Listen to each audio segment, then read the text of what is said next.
Hey guys, welcome back to our channel. This is video 4. I don't know if you've seen our other videos, but I have done 8th grade, 7th grade, and 5th grade. Now I'm getting ready to start the curriculum for our 3rd grader. If you've seen those videos, I'm going to repeat myself. This is the video that's coming out really late. So it is the middle of December. We started school at the beginning of July, but I never got around to putting out these curriculum videos. But I wanted to make sure that I got them put out because I want to be able to come back later and do an update on what worked and what did not work. And we're kind of going to have a little bit of an update here because we did make some changes, and I'm going to go ahead and talk about those now. So let's go ahead and get started. This is our 3rd grade curriculum for Axsel. Yeah, let's get started.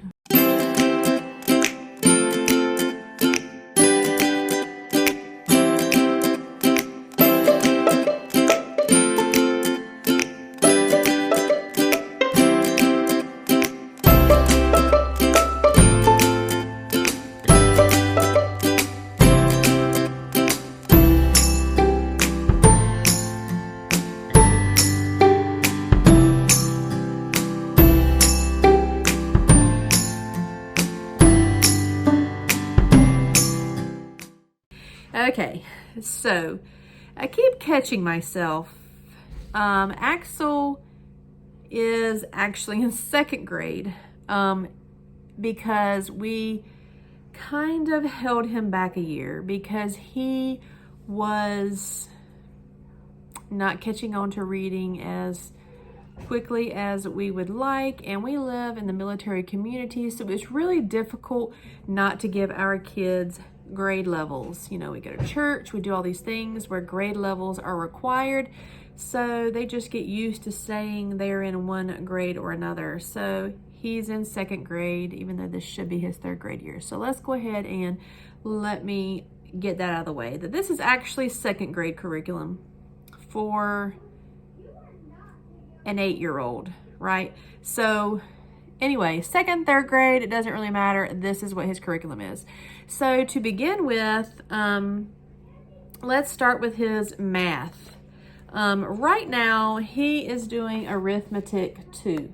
Now, he did not start out doing arithmetic 2. He started out with master books, like the rest of our younger kids did. So he was doing master books. I believe it was level 2. I still have his papers that we had taken out for the year. So this is what he had left in his master books curriculum. So less than half the year. He was actually in math level 3. So he was in math level 3. But when we moved to to Abeka, I chose to kind of move him back to arithmetic 2. I wasn't sure if he would be able to handle arithmetic 3. Now that we have started going through it, I realize he would have been able to handle arithmetic 3 just fine. So Len and I have already talked about what we're going to do going forward, which grade curriculum we're going to choose, but right now he is in arithmetic 2 from Abeka. So he is working through the book rather quickly because he does catch on to math really easily. I also kept these pages from master books so that if he wanted to do extra practice, or if there was any time when he wanted to see the problems in a different way, in a different font. You know, I appreciate the font that master books uses, where it's actual written font as opposed to computer typed font. I did keep them for that. So he has both curriculums to use, but he is actually every day working through Abeka's arithmetic 2. So again, that comes with the book, all of his charts, his fact cards, all those things go together to teach his math. So we do have both, but officially we put the master books away and we started with the Abeka arithmetic. So future videos will show which direction we plan to go with his math in the future. So that is the math. Now, his English. Same thing happened with English. We kind of just realized that for our family, in the way that our life is structured, it is just so much easier for me to use a structured curriculum like Abeka. So when we made the choice to switch back to Abeka, nothing against master books whatsoever. I appreciate their laid back way of doing things. I really love the font that they choose to do in their books as far as what the kids see whenever they're completing their worksheets. That's one of the biggest hangups that I have with Abeka, is that Abeka does not use actual written font.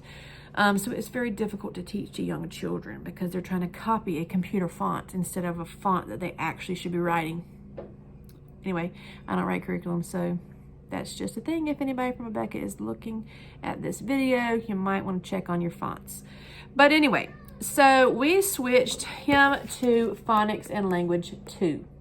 Now, we do still have his little bit of master books, language arts. He was in language level 3.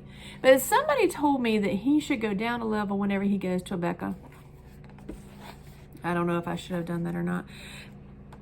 But I guess, you know, the way that Abeka does things as the phonics and reading goes, it was a good thing because he's learning better phonics as far as the repetition of the sounds and learning to recognize them in words. So he is working through that in this book, and he was a really late reader. So this is helping him to refine the way that he reads, and he's gotten much faster at reading. So we do have the phonics and language 2 book that he works through every day, and he's done quite a bit of it.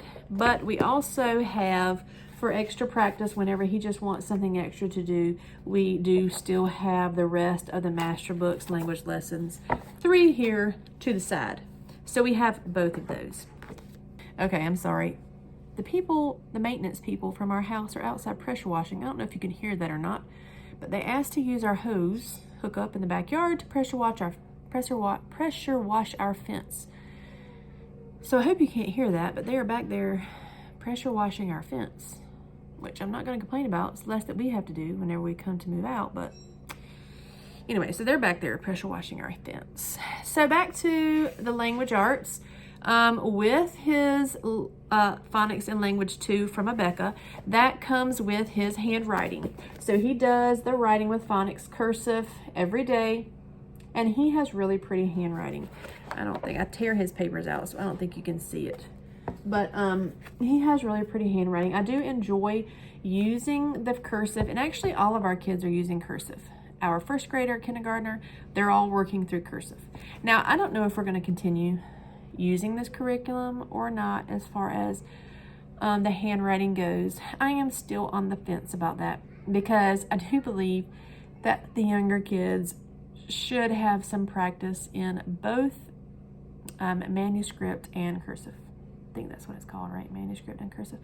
Anyway, regular print and cursive. I think that they should be able to do both. And most curriculums have you starting out with regular print and then transition you over to cursive. And I have always done it that way.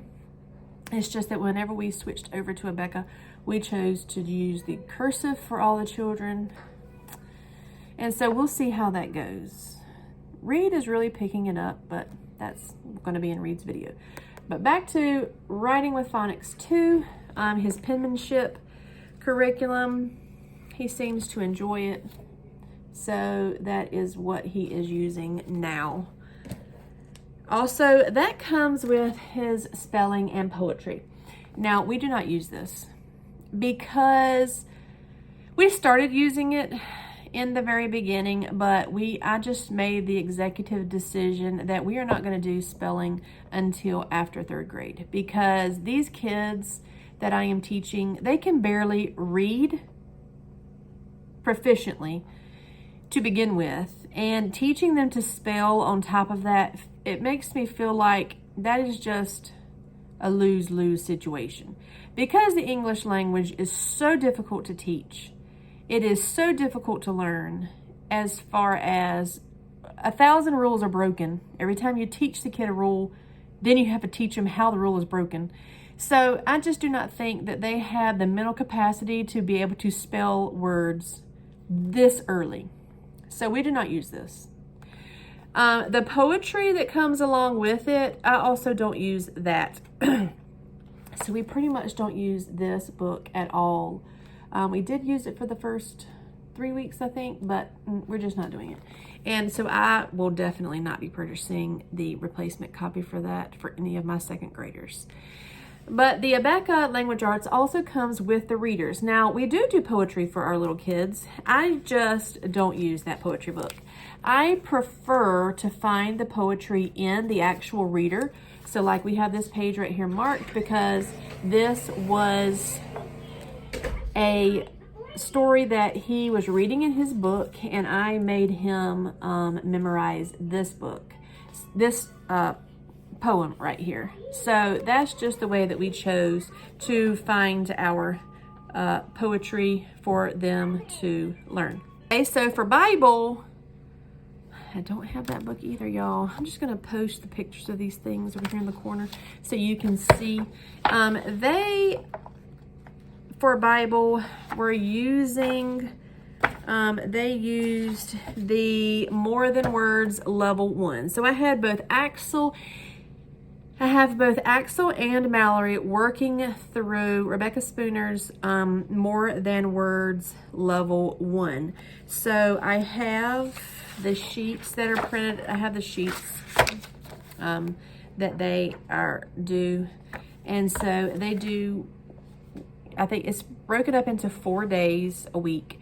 So, but we actually are homeschooling 7 days a week. So we homeschool every single day because at this point we just are trying to count down until the time that we leave. We don't go anywhere anyway. And so they just keep going. Day 1, day 2, day 3, day 4, day 1, day 2, day 3, day 4. And so they have made their way through the book. They only have a little bit left. So that again is Bible, Rebecca Spooner's More Than Words 1. And this is the first time they have done this curriculum. So they both started out with the 1.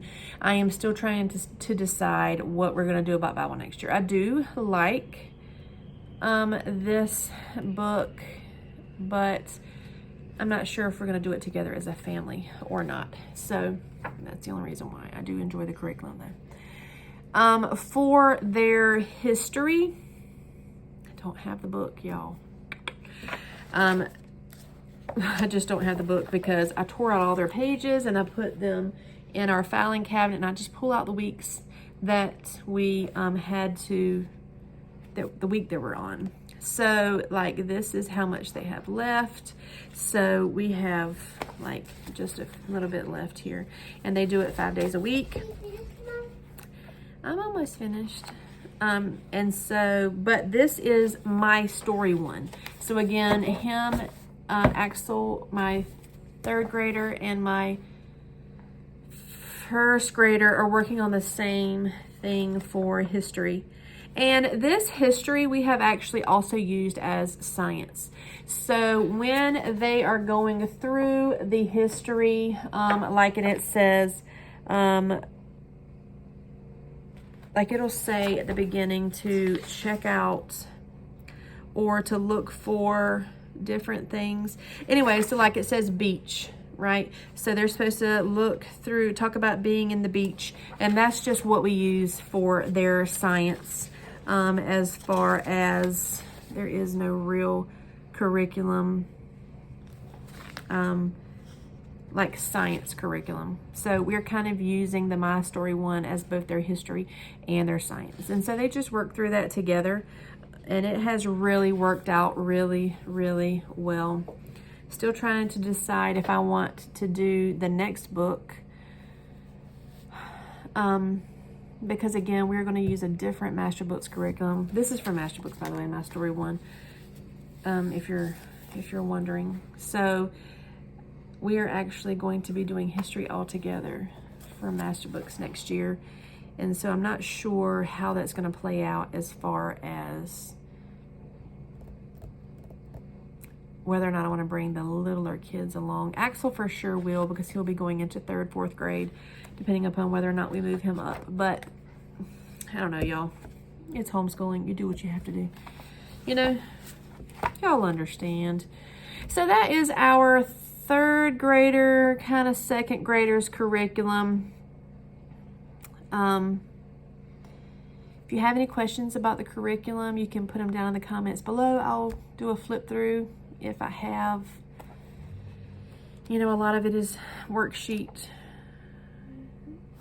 stuff, so you just print it out. So I don't have all of the books, but if you have any questions about anything or how we have used in our homeschool, I will be happy to go through that.